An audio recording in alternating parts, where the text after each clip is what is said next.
Hey, this is Pierre de la Côte talking. Are you using Excel? Are you sharing an Excel file in Teams and collaborating with other people or in SharePoint or in OneDrive? Do you have this problem when you open the Excel file, it has so many filters that you have to deconstruct all the filters, or maybe even you're opening a file, just like I'm doing it now, and you think, okay, this is the data. And you don't see there's a filter here, you don't see there's a blue line here. So you might not even see there's a filter. And it's here is this one filter, but imagine you have a lot of filters on several columns and you might be lost. So how can you avoid that? How can you just filter just for you and not for other people?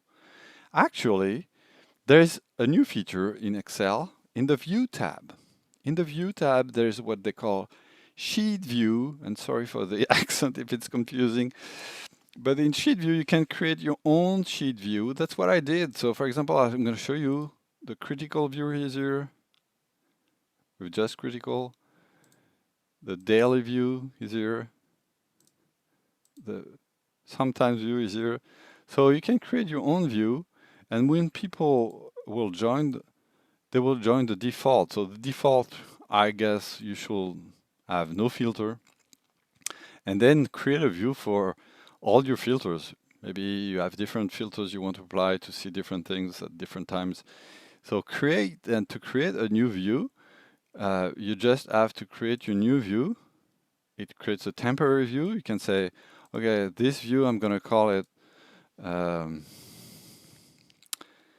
let's say, Teams Never.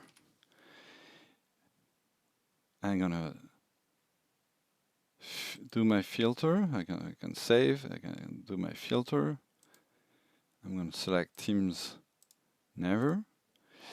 And now, if I go to back to critical view, I just have critical view, default view, I have everything. And Team Never, I just have Teams Never. That's very useful when you collaborate on Excel file and you don't want to pollute your colleagues with your own filters. They will see the same document in default view and they can even use your sheet view. Hope this was helpful.